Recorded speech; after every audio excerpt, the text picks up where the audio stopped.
Bonjour à toutes et à tous. Donc, je suis Laure Moulin, intervenante psychoéducative spécialisée dans l'autisme et puis équithérapeute depuis 2020. Donc, j'ai créé une micro-entreprise qui s'appelle LM Équithérapie et je suis située dans l'Oise. Donc, vous l'aurez compris, je suis une jeune praticienne dans le champ de la médiation équine.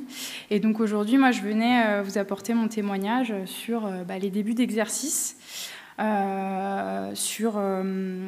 Donc après 2 ans de terrain, donc tout jeune, et puis via une infographie qui s'appelle la théorie de l'iceberg, selon l'équithérapeute. Donc j'ai pensé que ça pouvait coller avec le thème de cette année, donc exercer son activité en toute sérénité, parce que on n'est pas toujours serein au départ, et je vous rassure, je ne suis encore pas sereine dans tous les domaines. Donc, si l'équithérapie était un iceberg, donc moi je placerais en fait les facettes énergivores que j'appelle sous l'eau, et puis la séance d'équithérapie elle serait au-dessus. Donc, je vous invite à venir voir le poster directement en grand, parce que je ne suis pas sûre que vous voyez les petits points en dessous.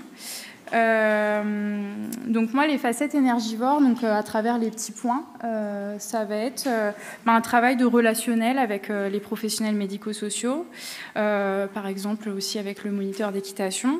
La communication pour se créer une patientèle, expliquer l'exercice de l'équithérapie, s'informer sur nos droits, continuer, échanger avec les consoeurs, les confrères, continuer de se former en psychopathologie.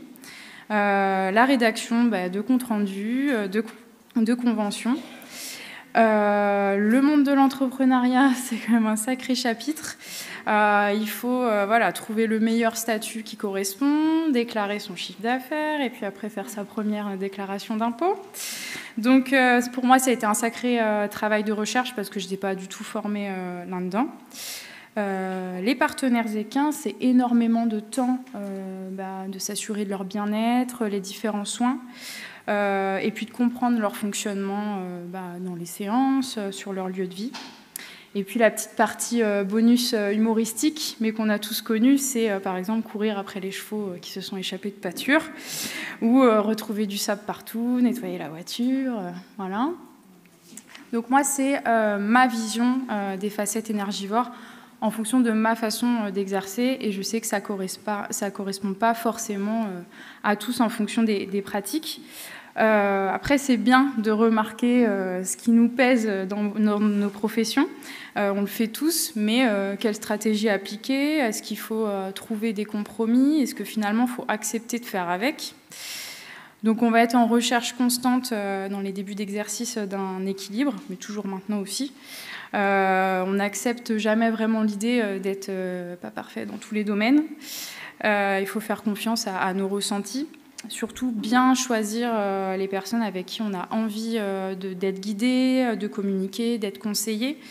Utiliser les analyses de pratique, supervision, les groupes d'échange, les stratégies de coping, tout pour ne pas rester tout seul dans son centre équestre. Donc même après 2 ans d'exercice, moi je cherche toujours le fonctionnement idéal parce qu'on chemine en continu vis-à-vis de notre identité professionnelle. Ce n'est pas quelque chose de figé.